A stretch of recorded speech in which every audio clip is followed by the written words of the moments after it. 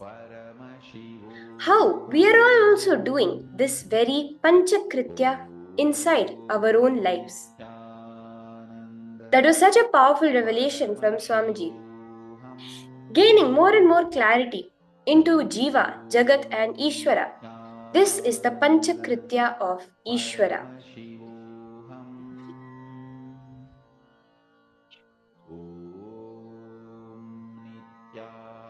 We learned about the five actions of Paramashiva, of creation. Swamiji gave a beautiful new definition for creation, of sustenance, of maintenance, the Vishnu energy of the cosmos, destruction, samhara, laya, vinasha, the destruction, the rejuvenation of the cosmos, of tirobhava, the delusion aspect of the cosmos, and of anugraha, liberation. Awakening the superconsciousness of Paramashiva within you is nothing but visualizing yourself with the five hands and the five heads and 50 hands as Maha Sadashiva, breathing through all the 25 heads. Visualizing yourself with 25 heads, the permutation combination of these five aspects of Paramashiva, with as Maha Sadashiva with 75 eyes, all three eyes awakened on each face, and 50 hands. This, when you just visualize yourself, the brain groove stimulated within you, are powerful enough to make you experience yourself as Mahasadashiva, as the cosmic energy.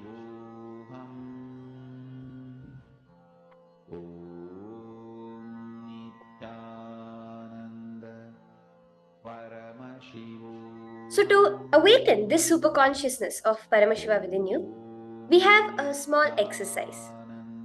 Start thinking how these are happening. Just start thinking around these 5 aspects of Paramashiva. How are they happening in your life? Creation. How is creation constantly happening? Even without the ichha, without the will to do it, without the desire for it. How is the pure creation happening in your life? How is the sustenance happening of maybe things you find desirable or things you find that you don't want in your life? How is that sustenance happening in your life? How is the delusion, the rejuvenation? Some things being taken away and some things coming back to you in your life happening. How is the delusion? Where all do you feel the disconnect between the reality and you? Where all are you able to see the liberation happening within you? These 5 phases happen simultaneously, spontaneously, synergetically, and synesthetically. Spend a few minutes looking in. To these 5 aspects, how exactly are they happening in your life?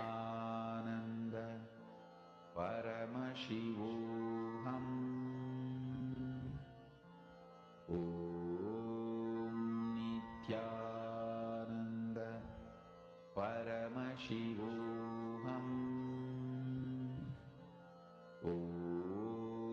Nithyananda.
With that, let's move on to the next step.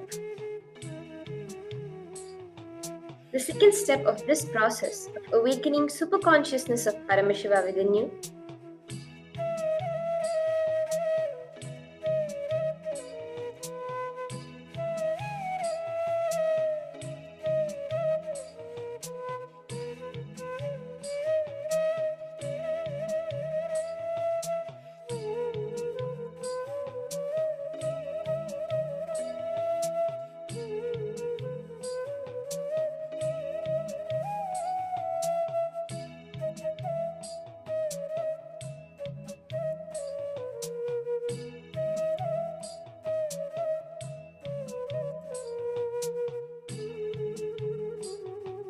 Now, let's move on to the next step of the process.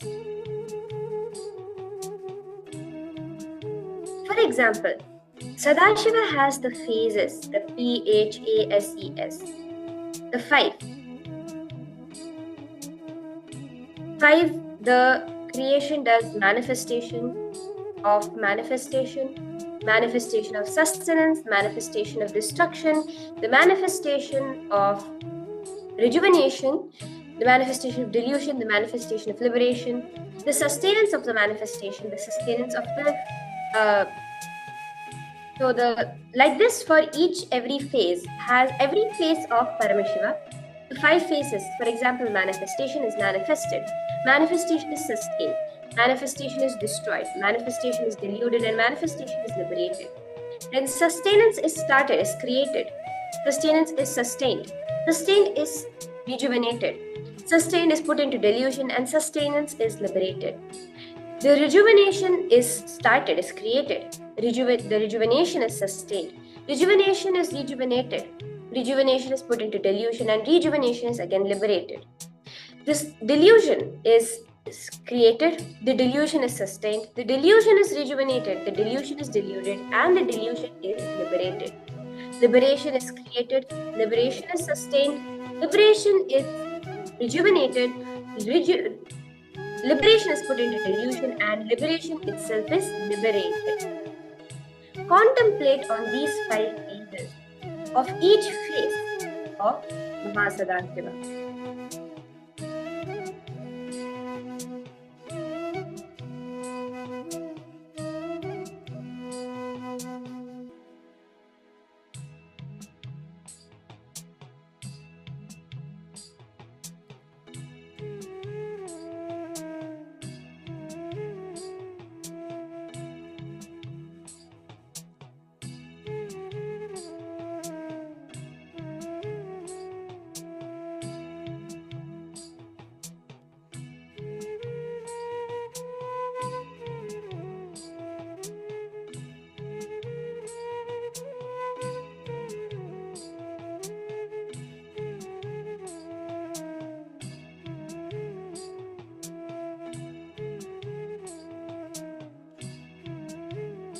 Like Swamiji says, there can be no destruction happening unless it is manifested at some point of view.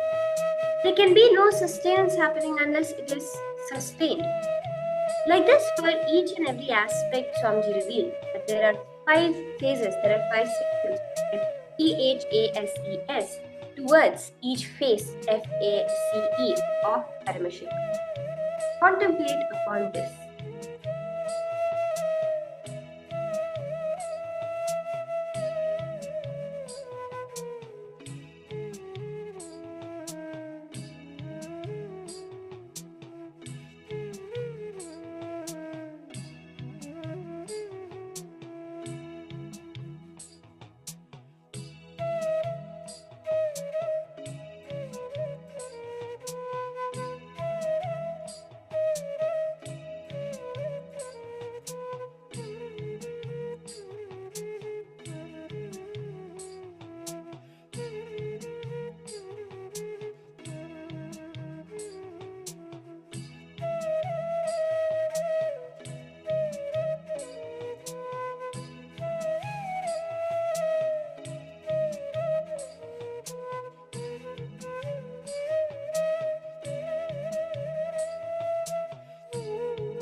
moving on in this exercise now to the next step.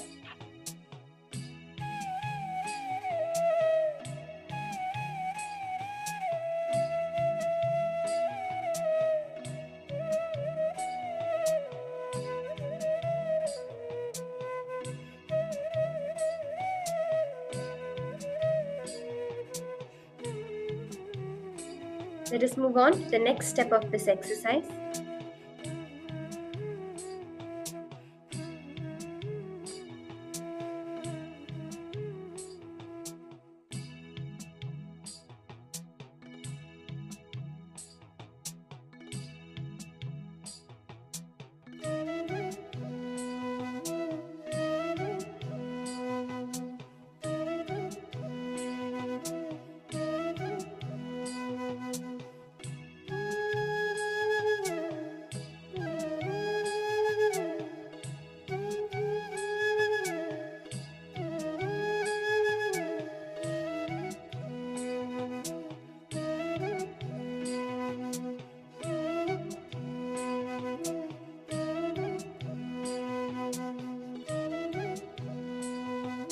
All these 25 happenings are happening in you now, in this moment now.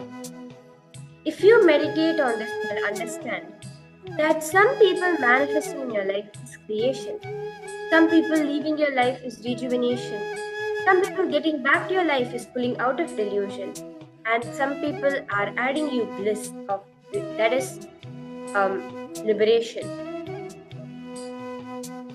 All these, understand whether it is people, planes, planets, plants, objects, health, anything which it may be. If anything you experience, it is all just these 25 principles manifesting, happening within you.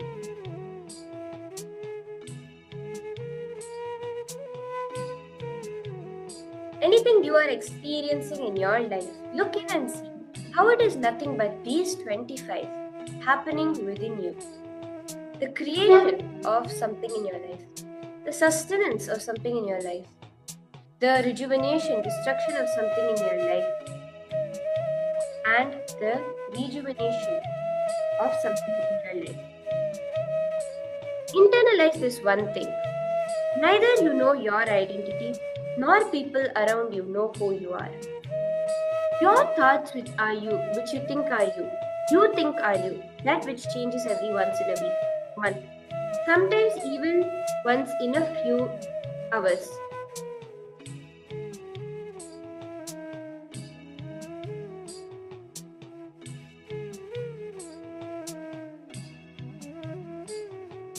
And others, when they see you, what mood they are in, that is the way they see you. This is the second point we should contemplate on to awaken the brain boost in our brain.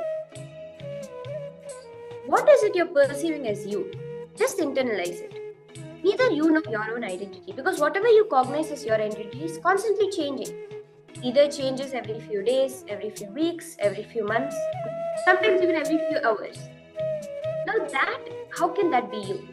And what it is others perceive as you, that itself is based upon their mood at that time.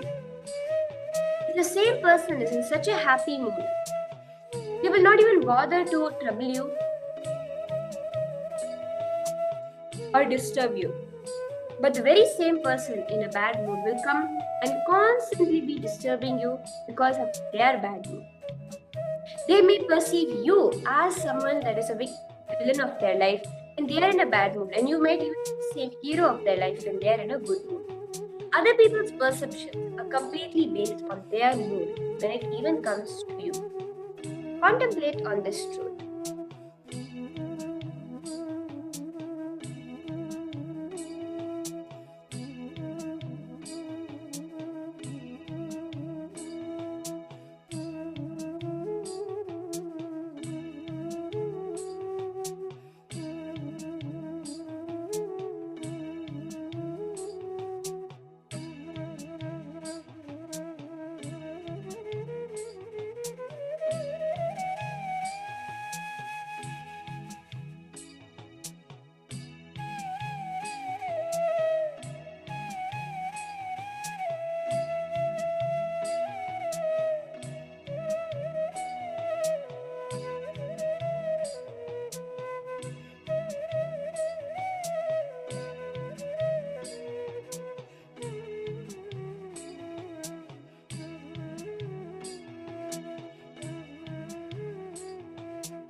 Another example of the different aspects happening in life is how pulling out of delusion is manifested. If you feel somebody is a bad person due to his past 100 activities, 100% you feel he's a bad person. But due to some situations in your life, suddenly something great happens, so you are in ecstasy. You are in extreme ecstasy, joy, so much of good feeling you have about life. In that moment, even if that person comes, you will not feel that person is 100% bad. You will only feel something he may have done wrong, but some things are good. Your mood, your perception, your whole image about you and others, when that changes, all your ideas about others changes. When you are feeling ecstatic, happy, you will see how the way you look at others changes. And when you are feeling depressed, you will see how to see whole life as trying to victimize you. Recognize all this panchakritya happening in your life.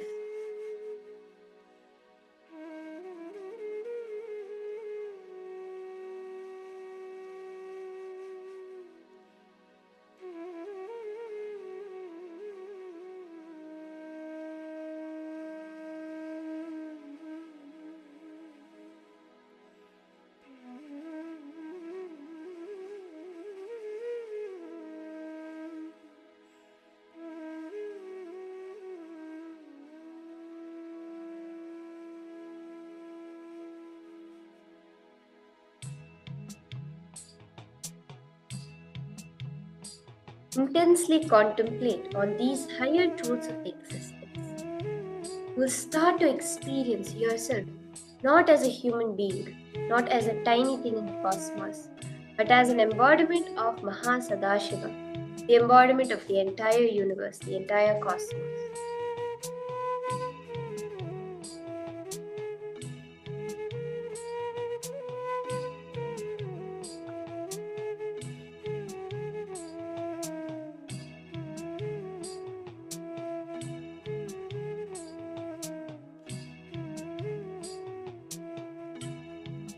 Now, let us do a short meditation. Sit as 25 heads, 50 hands, 75 eyes, as Paramashiva, Mahasadashiva, with Parashakti, Manonmari, Paramashiva Shakti sitting on your lap. Just meditate on this. Mano Mauna means the mental silence. Parvati, who is called as Mano and Mani, means she does not have any dialogue within her. She is so strongly connected with Paramashiva through her intense silence, there's no even dialogue inside of her. That is why she is called Mano and Mani, who is in the silence of the mind. Mana Win Mana, Mano Mauna.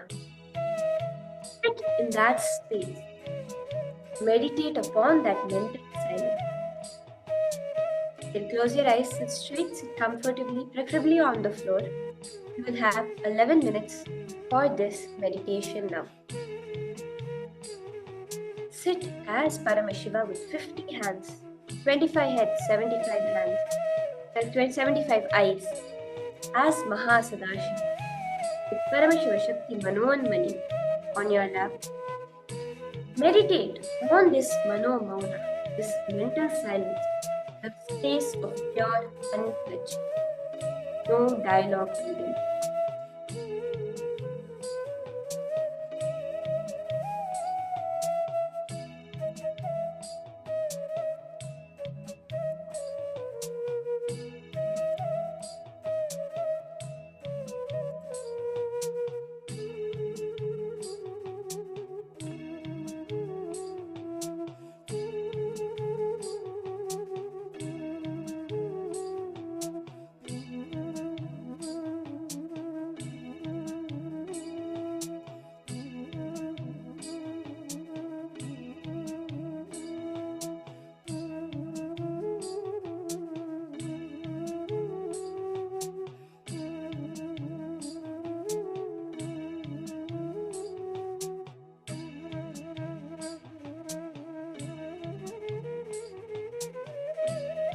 Meditate on Mahasadashiva with the Paramashiva Dhyana Shloka.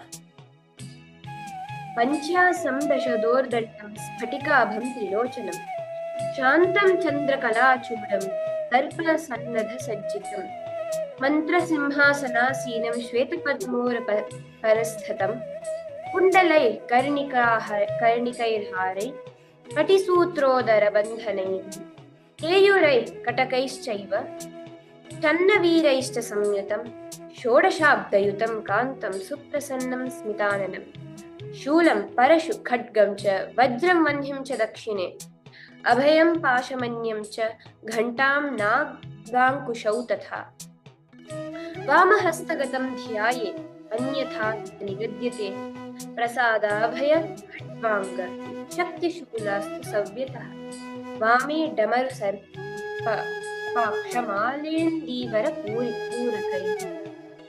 This is the Dhyana Shloka of Bhagavan Paramashiva Sadashiva, where it reveals that Sadashiva is Shodashabdayutam Kantam Suprasannam Vitananam, eternally 16, glorious, always smiling in his face. Meditate upon yourself as this form of Sadashiva. This verse is from the Kamikagama Purvapada, page 140.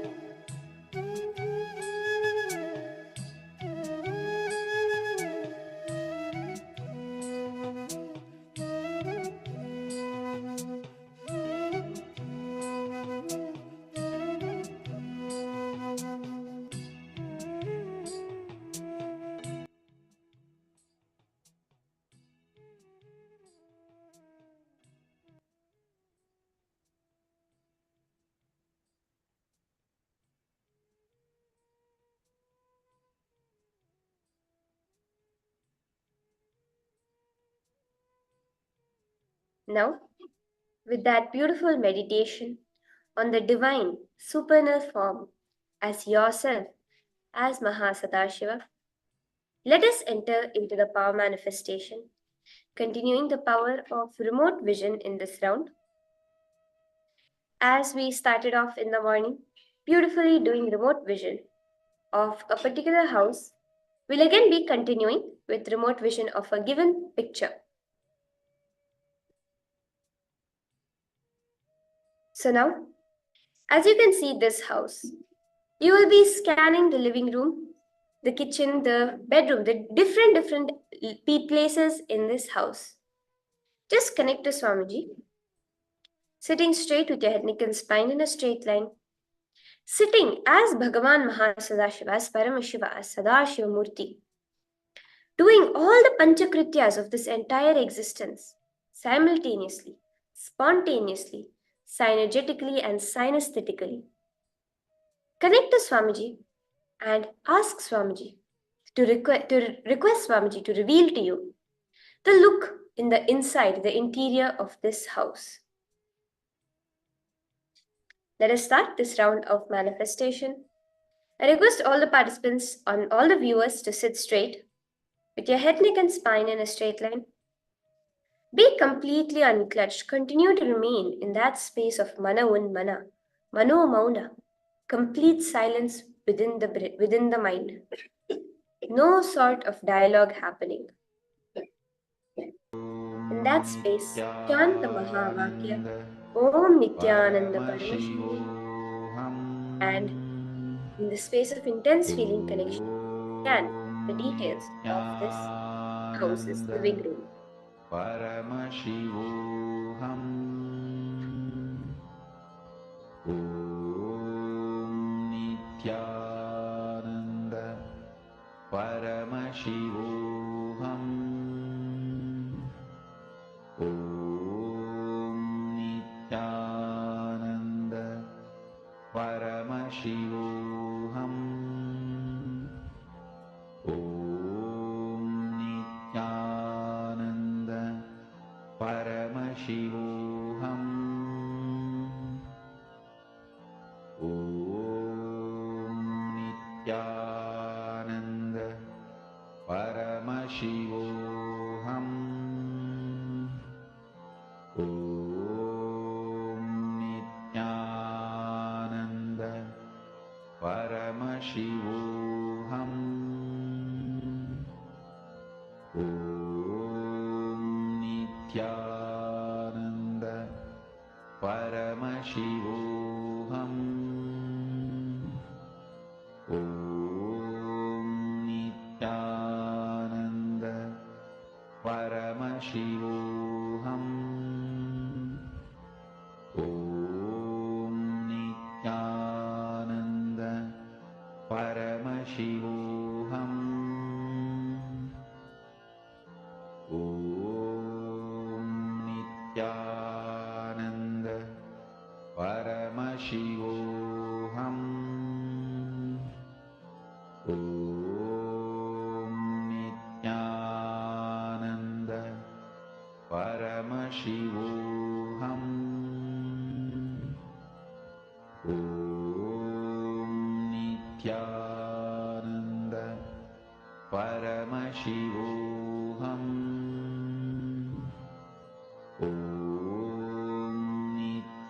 Let us now move on to the answer. Before that, I request all the participants to post your answers. Whatever Paramashiva revealed to you, Swamiji revealed to you, number of rooms, details, especially of the living room. What is the texture, the flooring made out of, the colors of the walls, is there pictures or not on the walls, the type of furniture, color of the furniture, any other details, ornaments, anything you're able to see in the house, you can post it. Om Nithyananda Paramashivoham Om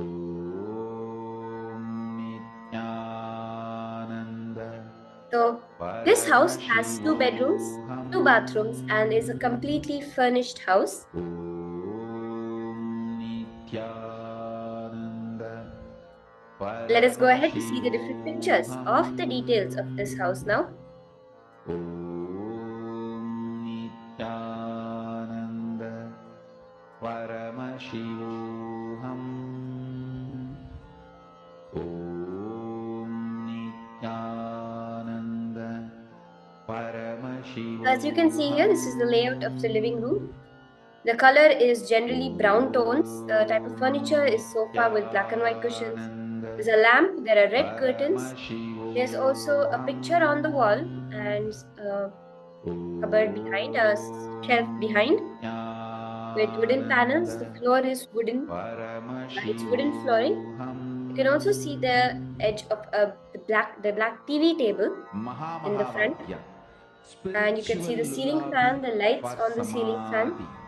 So do verify your answers for this round of manifestation. Whatever Swamiji revealed to you, Swamiji showed you, you can post it in the chat as to what all details of this living room of this house that you got accurately. Samadhi. Suprabhatam, wake up song for Paramashiva to wake up in you. Just remember. Once you have verified, if you manifested, don't forget to go to Facebook and post your experience of the whole manifestation phase. And remember again, Swamiji always says, no manifestation is not for whatever externally happens. It is for the experience that happens within you, the space of communion, of oneness with Mahasadashiva, of Paramashiva, of which Swamiji experiencing that realness of yourself as superconsciousness. So that takes us to the next session for the day. In this next session for today, we are going to be learning about Tatata, about the isness of the life, about what is the existence really as, this isness of the divine in our life around us. Let us now listen to the higher powerful cognitions from Swamiji on Tatata. Mahamahavaagya, spiritual lullaby for Samadhi, and Suprabhatam, wake up call, wake up song for Paramashiva, for Paramashiva to manifest. With this one spiritual powerful cognition, chant this Mahamahavaagya. Om Nithyananda Paramashivoham. The more we learn about Tatata, we learn about how Paramashiva is living, alive, existing around us all the time. We are able to experience what exactly is there. In this, we'll be also listening to a very beautiful story from Swamiji's own life, an incident that happened, where Swamiji reveals that when the food which he offered to Ganesha was consumed, the prasada of the Tathata, of the existence, the isness of Bhagavan Ganesha was that. Let us now listen to these higher powerful cognitions from Swamiji directly.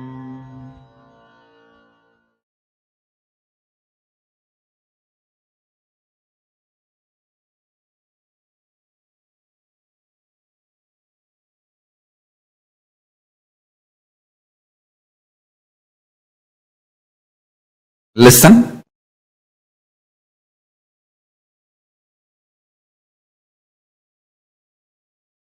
an entity, body, or being forgets it is consciousness, but still in the breathing space of consciousness, movement done by that entity is karma. This is one principle. Keep it. Principle 2. Listen. Length, when it becomes intense to the level it cannot be experienced just as a length, it jumps into the dimension of breadth. Like if you keep line, infinite number of lines, then it cannot be measured, understood just by one length. It, by its very reproduction, understand? Reproduction is survival need. Anything which is alive has to be reproducing itself. Otherwise, it will not be alive. It's law of life. It is one of the fundamental law of constant, nithya. Easiness expands. So the easiness of the length, when it becomes infinity, it cannot be any more cognized just by one idea of length. It gives birth to the next dimension of itself called breadth. Understand? I'll repeat. Just imagine one thread, 1 meter thread. You call that as a length. By its nature, it is becoming multiple number of 1 meter thread. So, when it becomes infinite number of 1 meter threads, 1 meter, 1 meter, 1 meter, 1 meter, 1 meter, what happens?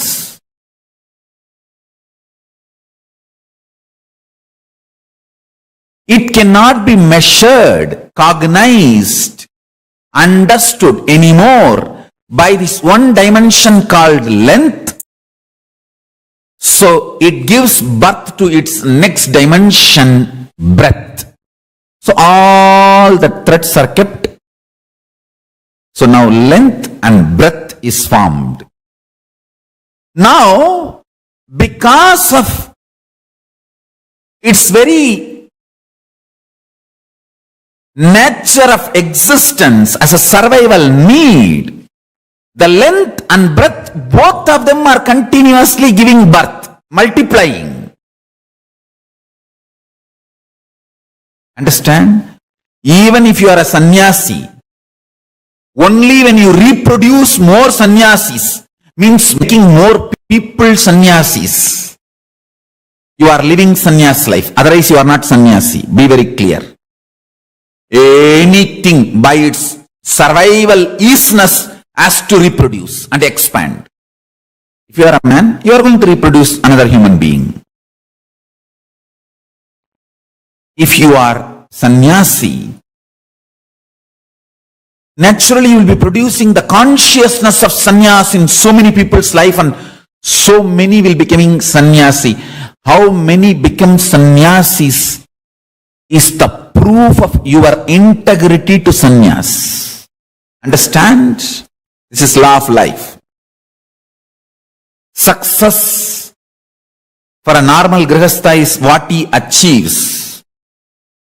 For a sannyasi, success is what he inspires others to achieve. So, only if you are intensely making more people sannyasis, you are really in the easiness of sannyas. Otherwise, maybe you will be sannyas, not ease sannyasi. The isness multiplies by its existence. So the length by its isness multiplies. When the multiplication breaks a point, it gives birth to the next dimension, length and breadth. Then these two go on multiplying. They give birth to the third dimension, means tons and billions of 1 meter thread kept. So length gives birth to breadth, and length and breadth multiplying gives birth to depth. Understand this example? This is the way the dimensions manifest and gives birth to the next dimension. Length gives birth to breadth. Length and breadth together give birth to depth. And length, depth together give birth to time. That is why I am saying time is not linear. There is no past, present, future. There is only time. What you perceive now as your experience, like you are inhaling and exhaling, you call as present. What you can recollect from your stored memory, you call as past. What you expect or hope inside your head, you call as future. The quality of the isness is Ananda, and the quality of Ananda is sharing. Understand? The quality of isness, Nitya, is Ananda. Anything which is in you is always celebrates its existence. Somebody was asking me, what is exactly isness, Swamiji? Other than your body, what you think as is. See, you think your body, you are your body. And there are something more you think you are. Because many times when you feel depression, you feel you are your mind. Excited, you feel you are your mind. So it is not that you feel you are only body. You feel many things are you. Other than your body, whatever you think as you, that is called your isness. And that isness, in its core, is excitement, bliss. And anything which is and which is bliss expands its existence. Even when you are depressed, you are enjoying your depression. Understand? Be very clear. You are enjoying your depression. You may have your own reasons.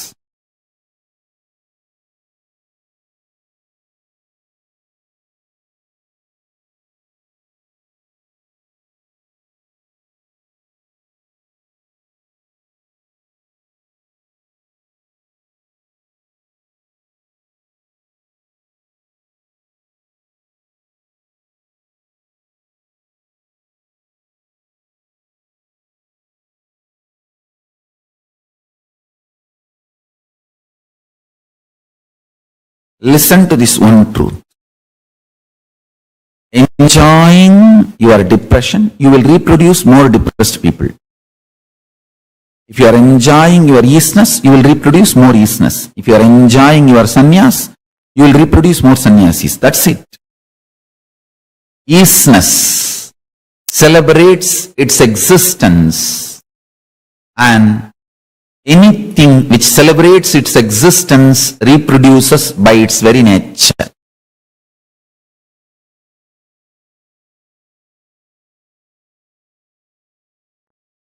Existence of Ishwaratva is nothing but the decision to own up the principle of creation, principle of sustenance, principle of rejuvenation, principle of delusion, principle of liberation in your existence. Understand? If you own up what you created, you sustained, you destroyed or rejuvenated, or you put yourself in delusion or freed from delusion, or from which you are liberated or liberating, want liberation. If you own up these 5 principles of your life, you become Ishvara for you. If you own up these 5 principles for a group of people, you become Kulapati to them, Ishvara to them. If you own up for a large number of people, you become Mandaleshwara. If you own up the same 5 principles for a Mahamandala, you become Mahamandaleshwara. If you own up these 5 principles for the whole universe, you become Ishvara of Brahmanda. That's all. Principle of existence of Ishvara is owning up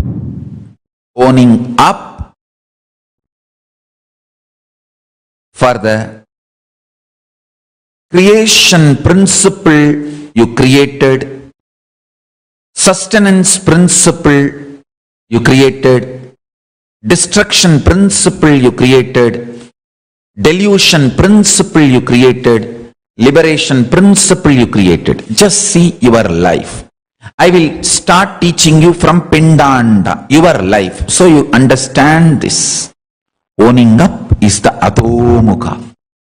6th phase means the unmanifest phase of Paramashiva. Understand?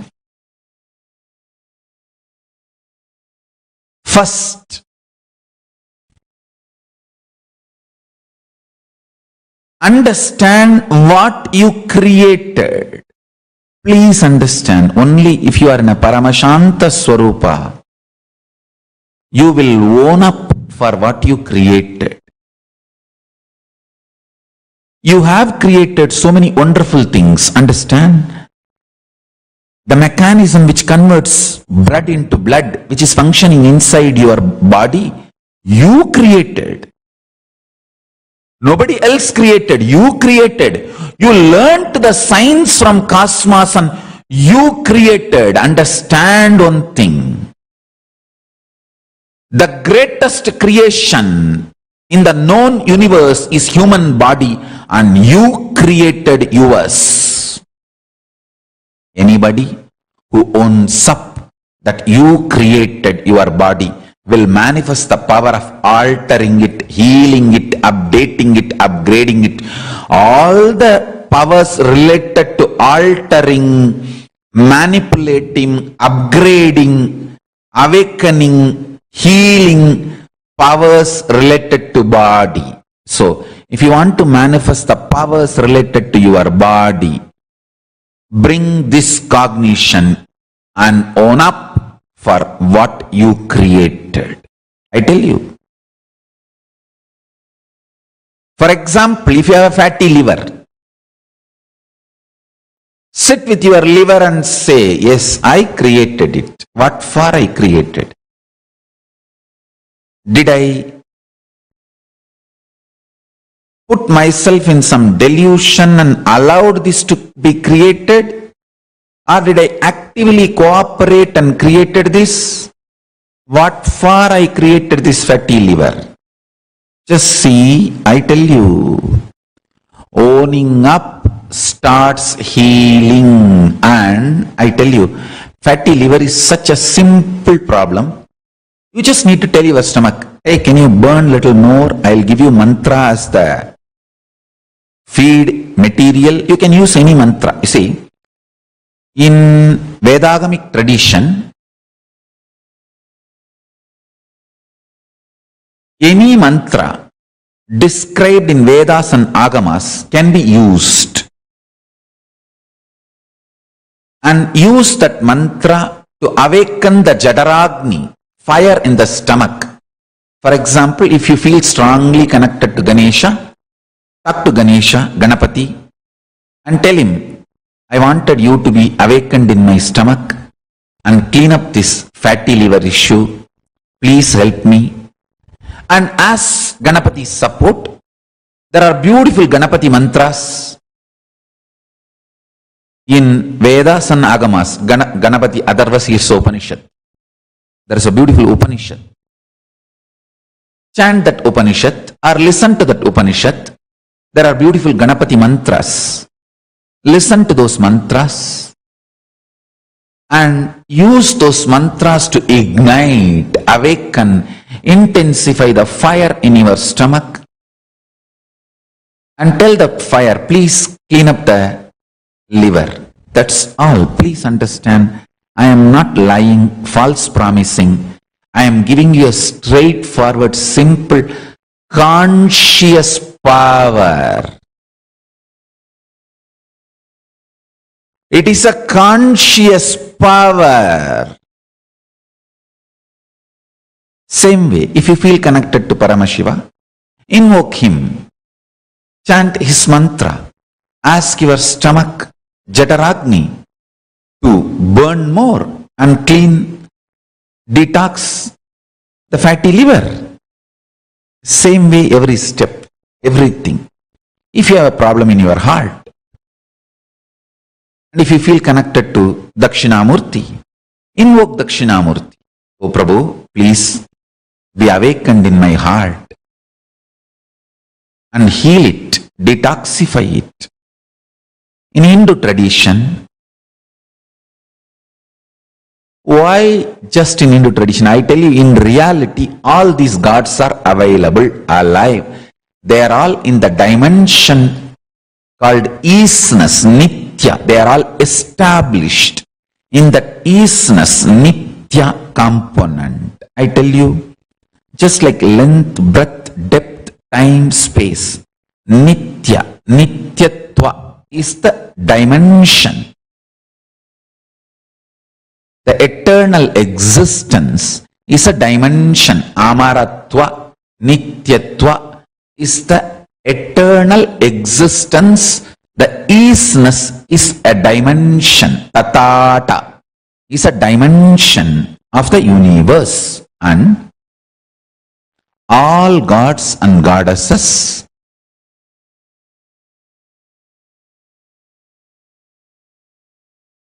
are established in that nityatva dimension.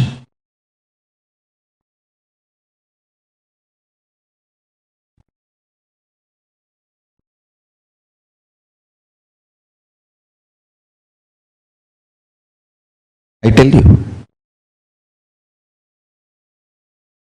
owning up all that you created, whether physical health, external wealth, or mental health, or relationships, social status, conscious resources, powers. I tell you, being in Paramashanta Swarupa in the face of atrocities and injustice is a conscious power. And I can give you hundreds of examples. Ability to be in Nirahara Samyama means when that patterns are demanding food and it is flashing the pizza photograph in front of your eyes, or You are doing Nirahara Samyama, but within 24 hours in the dream you are having a full feast. And then you feel, what is this? What kind of a life? I am not even able to eat. What for I am earning? What for I am alive? What for? This is injustice. Hey, you being brainwashed to eat all the shit and junk and filthy food-like products continuously and fall sick is the real brainwashing happening to you.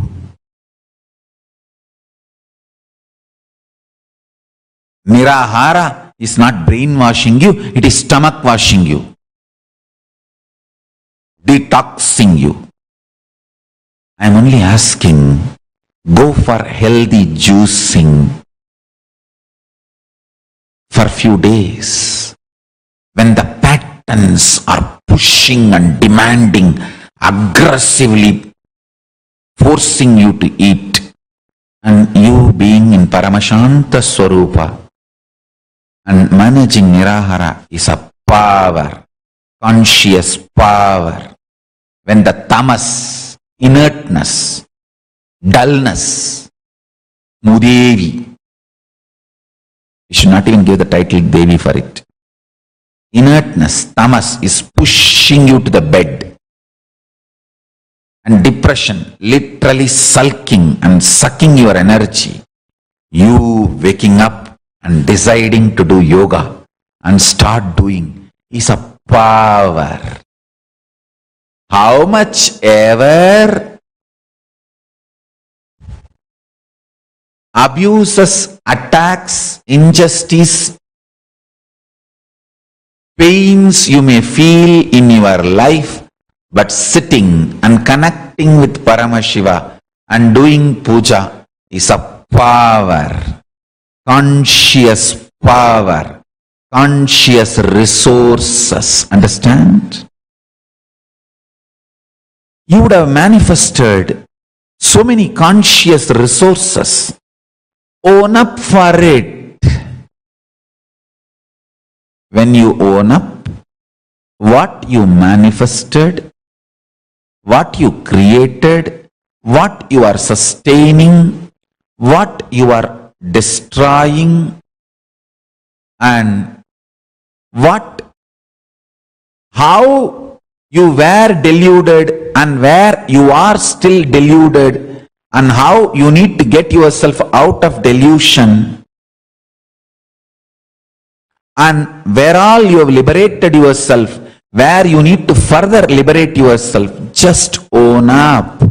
Owning up is the Atomukha, unmanifest face of Paramashiva,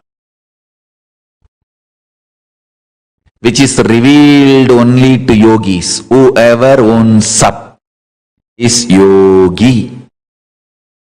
Whoever does not own up is bohi. Whoever feels others are responsible, putting the onus on others, is rohi. Who does not even think about this owning up is shogi.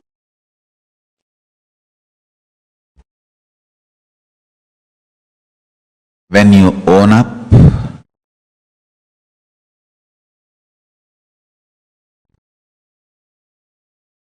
spontaneous, miraculous, immediate transformation starts in your life.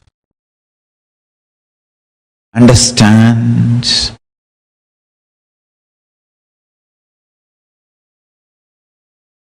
If you are tired, bored, feeling overloaded, overwhelmed, own up that.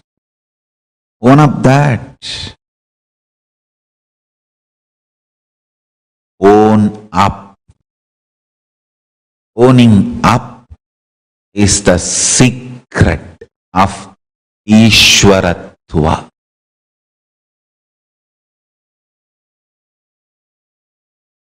One beautiful thing in your life is, if you own up now, even the past is recreated Understand, even the past is recreated because past is not dead as you think. Past tense is dead, but past is not dead. Future tense is yet to manifest, but future is not yet to be manifested. Future is as much as happened as past. Past is as much as yet to happen as future. Future tense is will be. Past tense was. But past was not was. Past is. Future tense is will be. Future itself is not will be. Future is. Past, present, future is. Past tense was. Future tense will be. But past, present, future is. Tatata. Nityatva. Isness.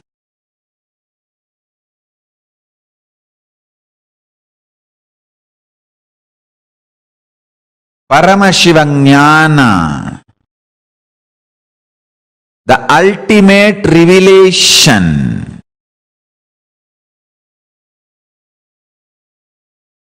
From the space of Paramashiva, just settle down and sit with Paramashanta Swarupa and look around. Don't be afraid. That is the first thing. Understand, you have amazing resources. As I said yesterday, death is a conscious resource you have. You need to know, once you have manifested human body, the whole science of manifesting human body is in your bio-memory. You already have the technology, methodology of manifesting human body as part of your consciousness. Nobody can take it away. Unless you decide human life is too much of torture, let me not create human body, nobody else can stop you creating human body. That is the beauty of Paramashiva's existence, compassion, grace.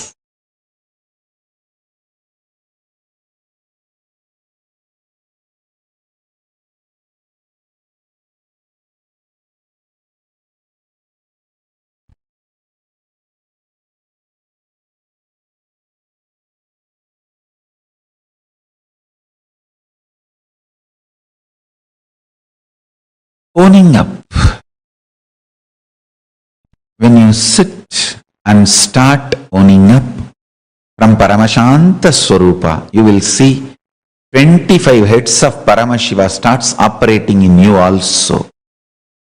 And you will know what to manifest, what to sustain, what to destroy, and what to put in delusion, how to get yourself out of delusion, and from what you are liberated, from which you need to liberate yourself more. That's it. That's all. Nothing else.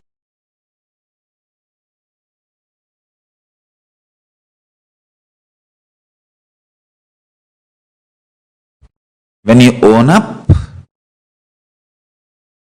you are Paramashiva. You are Ishvara. If you own up your life, you become Ishvara for you. Atmeshwara.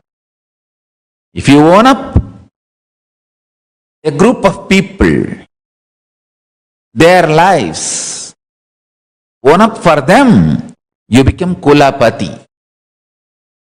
If you own up for a mandala, zone, for their life, you become Mandaleshwara.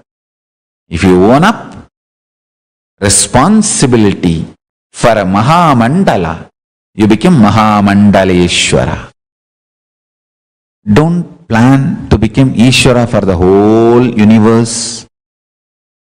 Immediately first become Ishvara for your life, Atmeshwara. Once you are successful, in few days actually you will be successful. I tell you, it's not that even for your own life, you should become Ishvara 100%. No. If you just understand that knack and methodology and cognize it, that's enough. That same principle you can start applying tomorrow itself. Then you can start becoming Kulapati. Then you can start becoming Mandaleshwara. Then you can start becoming Mahamandaleshwara. But start from Atmeshwara. Don't plan to start becoming Mahamandaleshwara first. First Atmeshwara, owning up, then step by step by step. Whoever decides to own up become gods of Kailasa. Whoever tries to put the blame on others manifests so much of delusion and violence, they become demons, rakshasas. Understand, vegaha, sanyoga, visesha virodhi. Action and reaction are equal and opposite. One side gods, other side demons will exist forever. But if you sit in Paramashanta Swarupa and start owning up, you will become Ishvara beyond these two, action and reaction. You will become Paramashiva, Parameshwara, beyond action and reaction. Even if you have so much of fear, guilt, incompletion, shivering, overwhelming, to own up for that also. Decide to own up. Much of your fear, shivering, anger, anxiety, overwhelming is not really is there in your head. Just a cup of coffee, it will all melt down. One day kadka pudi, a good stomach wash, castor oil, suddenly you will see 90% of your fear has disappeared. 90% of the time, now you are active, alive. The quality of life has changed. I tell you, detox your system. Own up for your existence. So much of suffering will reduce. So much of joy will be manifested. I tell you, the principles of creation, love, Parashakti, all the motherly qualities, love, even all the 5 yama, non-violence, is such a power to manifest what you want in your life.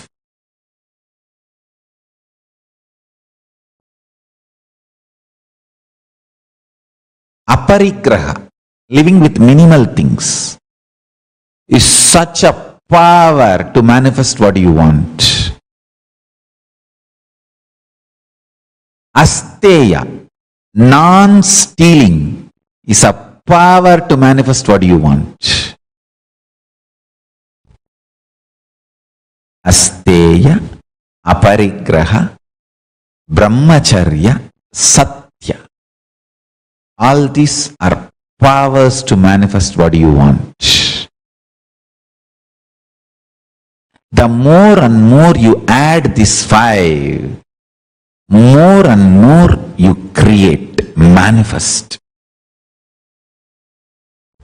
More and more you manifest joy. You manifest bliss. You manifest enlightenment. And I tell you, when you add more and more non-violence, you will be very even strategic in handling the enemies who are trying to attack you. You will know very clearly where to stop them, and you don't want to waste your time in unnecessary fighting. You only know, all right, stop there, that's it. Do your work, Live your life, I will live my life, I am not interested in you. Just carry on. Past is past. You go and you live your life, we live our life. You know where to stop them, understand? A non-violent strategic way of dealing even with your enemies is Brahminical. Is the Brahmanatva, Chanakyatva.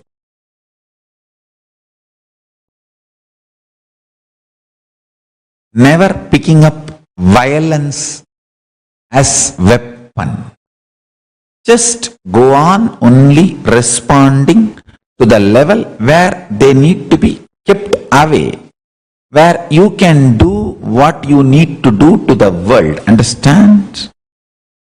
If you know what for you need freedom, what is the purpose of your freedom, and maintain that, just make sure you are completing your mission and your enemies don't interfere in that. That much you will be able to easily handle beautifully if you sit in Paramashanta Swarupa and add more and more ahimsa, non-violent component in your thinking. A non-violent strategic thinking knows how to go on be manifesting. Life as such is beautiful, absolute Paramashiva. Understand? Whether the air you are breathing in or the people happening in the life is absolutely beautiful. You just need to know what you need to manifest, what you need to sustain, what you need to rejuvenate, what you need to pull out of delusion, what you need to liberate. That's it.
Om Nithyananda Paramashivoham. Om Nithyananda Paramashivoham. Om Nithyananda Paramashivoham. Om Nithyananda Paramashivoham. Om Nithyananda Paramashivoham.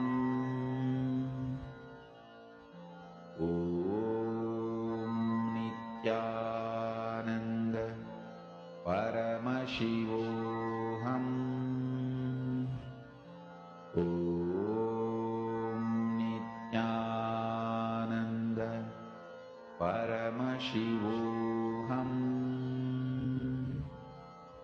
Om Nithyananda Paramashivoham. Om Nithyananda Paramashivoham. Om Nithyananda Paramashivoham. Om Nithyananda Paramashivoham. Om Nithyananda Paramashivoham. Om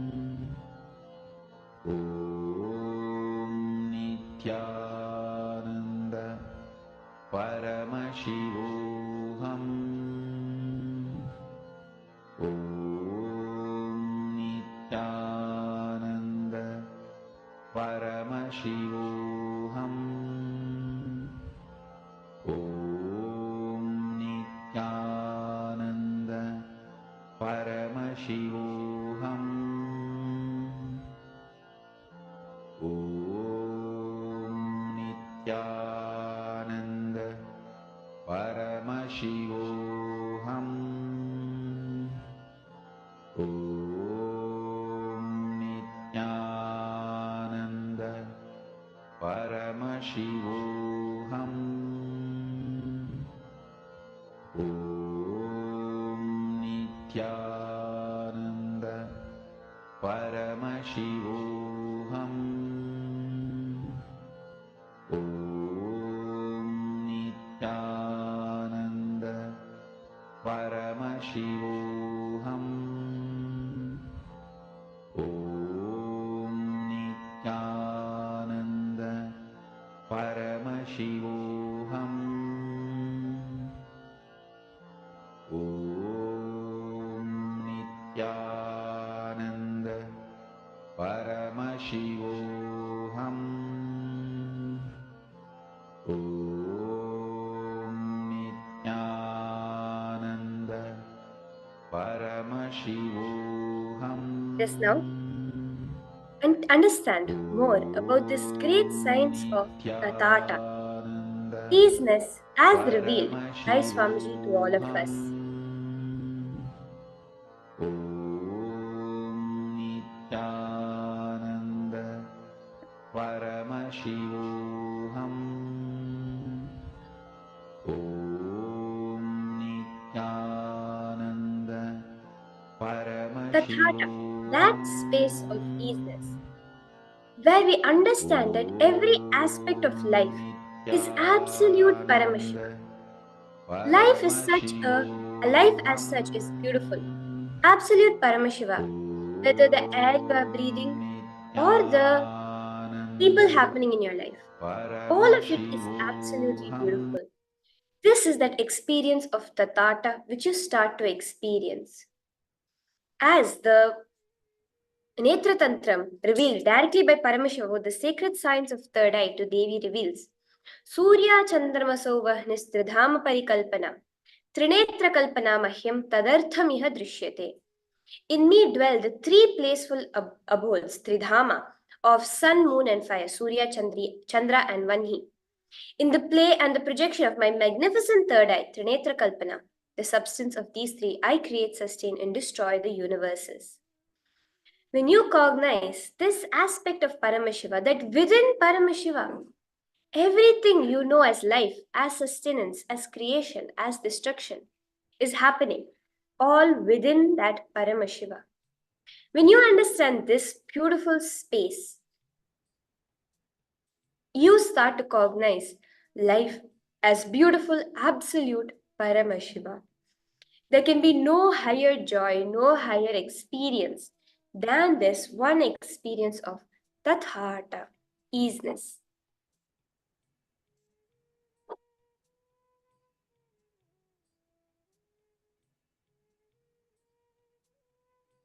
contemplate. What have you created? Let us look in. In your life, Pindanda, understand what you have created. If you are in Paramashanta Swarupa, you will own up for what you have created. Swamiji says, just owning up that this life around you is your own manifestation. It's a power that starts to manifest. Whether it is some things in your workplace not going right, you're being blamed, you're being loaded with a lot of work. Whether it is the people in your family around you not helping you in what you want, not supporting you, own up for it as your own manifestation. You will see that it will become a power in you from the space of Paramashanta Swarupa, untouched by anything happening. But, for example, one more very powerful thing you should own up for. The mechanism which converts bread into blood inside your body is something you created. Modern science says if they had to replicate the human digestive system into a factory, it would be 3 kilometers long and it would create the noise equal to the whole city of Manhattan. The mechanism which converts bread into blood, this powerful mechanism is a creation of you, nobody else. Human body is the greatest creation in the universe, with a small intestine which can wrap around the earth 3 times, fit inside just your body size. DNA, which one strand of it can fill a whole football field inside every cell of your body. Your body, which performs thousands and millions and billions of functions in any given second, is the one, it's you who created it. Anyone who owns up that you created your body will manifest the powers related to your body. Manipulation, upgrading, healing powers related to the body. The same way, when you own up for the happenings in your reality, that becomes a power for you. When you consciously decide to cognize that you are the source, you are the one who has created your life the way it is. Understand, owning up, this truth is not given to make you powerless. It is not given to say that you are blaming. It's not for blaming you to say that you are at fault for everything. It is a power. Because if you have created it the way it is, you can create it in any way you want because you are the source. Just owning up to what you created brings immediate transformation in your entire life. Every aspect you will see so much of transformation happening. If you are tired, if you are bored, feeling overwhelmed and overloaded, own up to that. Own up to the fact that I am the source of my tiredness, my boredomness, my overwhelmedness, and my overloadedness. Ask yourself the fundamental question: am I doing what I really want to do? If I am doing what I really want to do, then how am I feeling tired, bored, overloaded? What part of what am I doing am I not owning up to? Which part of the things happening in your life are you saying that someone else is responsible, blaming someone else in your life or life itself? Only then can tiredness, boredom, overwhelming, overloadedness, anything happen. If you own up now, even your past is recreated because your past is not dead as you think. This is what Swamiji has revealed as that science of tathata, of easiness, that even your past is not dead as you think it is. Your past tense was maybe dead. Future tense to be is yet to manifest. But your future itself is not yet to be manifested, it is. Your past itself is not something long gone, long bygone, past dead. It is living right now in this moment. Past is not was, it is. Future is not will be, future is. Your past, present, and future is in this moment.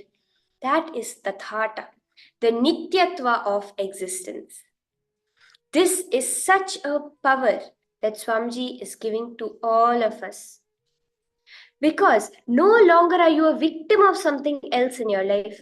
You become the core creator of everything you want to perceive in your life. When you cognize this, everything in your life will bring you more powerfulness and make you more and more powerful. So, first step, pen down any 10 aspects of your life you want to own up to recreate, manifest, or sustain. Any 10 aspects of your life, whether it is your body, some health issue you're having, some mental issues you're having in your body. You want to recreate that. You want to recreate a healthy yogic body. It can be some aspects of your job that you are enjoying a lot of happiness in your relationship. You want to sustain that. Pen that down. You want to manifest future promotions, future relations with other people at your work. Manifest that. Pen down like this any 10 aspects of your life you want to recreate, manifest, or sustain.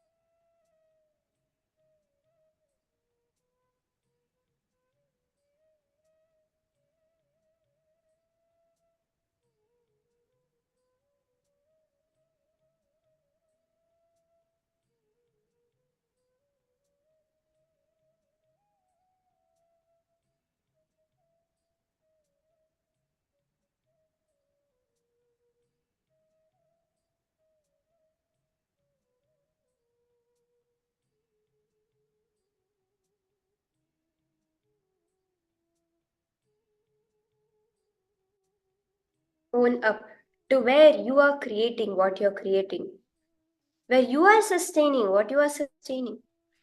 You are rejuvenating, destroying what you are rejuvenating. And wherever in life you see delusion happening, own up to that fact that you are doing that.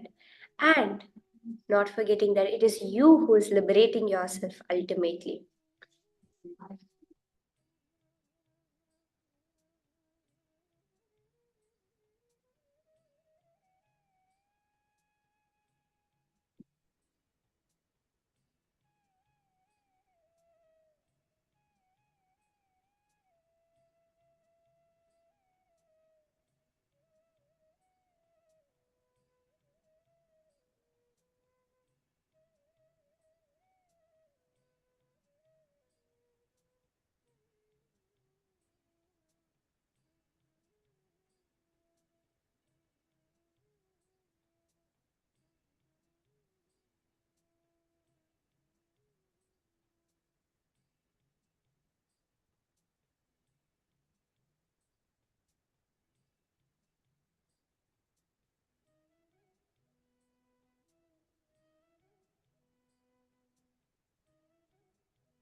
Just look around. In the space of Paramashanta Swarupa, the unclutched space now, look around. You have amazing resources.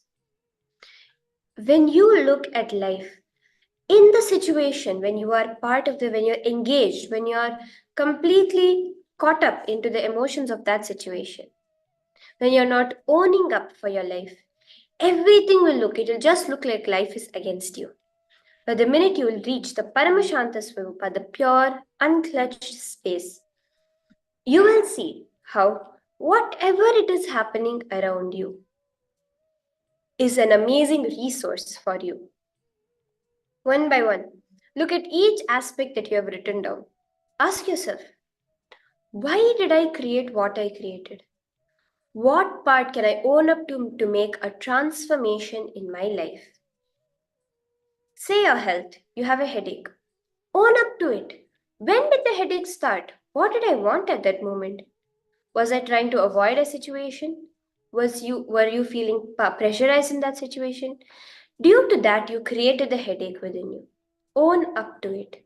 How is it that you have manifested that headache in your life?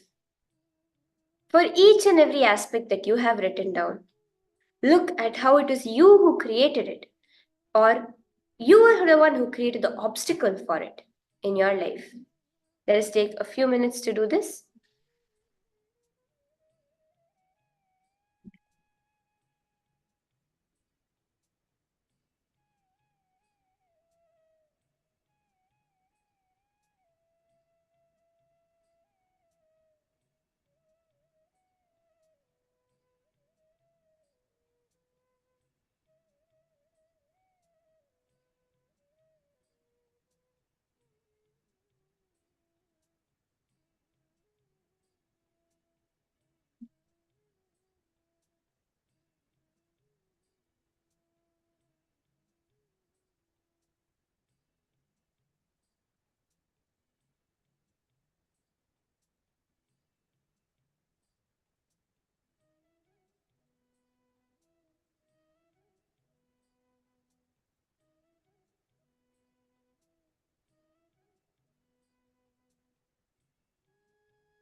Look into each one of the 10 situations you have penned down. Just owning up to it will make each of them manifest in your life. Do this process very sincerely. All those who are viewing us on YouTube and in the logging in for this glimpses of Paramashivoham program, if you have any questions, any doubts, any clarifications you would like, you could post it in the Zoom, in the YouTube comment section, the YouTube chat, and I'll be happy to clarify, answer it. Because in this session, we are doing nothing but cognizing the isness, the tathata of your own life, how it is you who has created your life, and nothing is that beyond your control. That is the nityatva, the easiness of life, which this process is giving us a glimpse of.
Now, in that beautiful space, let us enter into the power manifestation session for the day.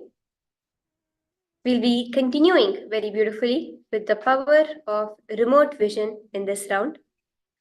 As you can see here, you have a house, and all of you are going to be connecting to Swamiji in your third eye, scanning how the living room of this house looks. Just connect to Swamiji. Understand the easiness when you own up to the manifestations around you. The power over that comes to you. When you own up, realize this entire universe is created by you. All the secrets and details of the universe are just revealed to you.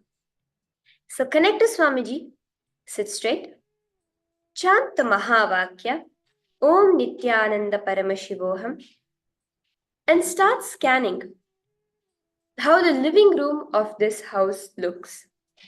You can put the details of the furniture color, the color of the walls, the type of flooring, the types of furnitures over there, and any other objects present in the living room, pictures, anything, and whether it is furnished or not.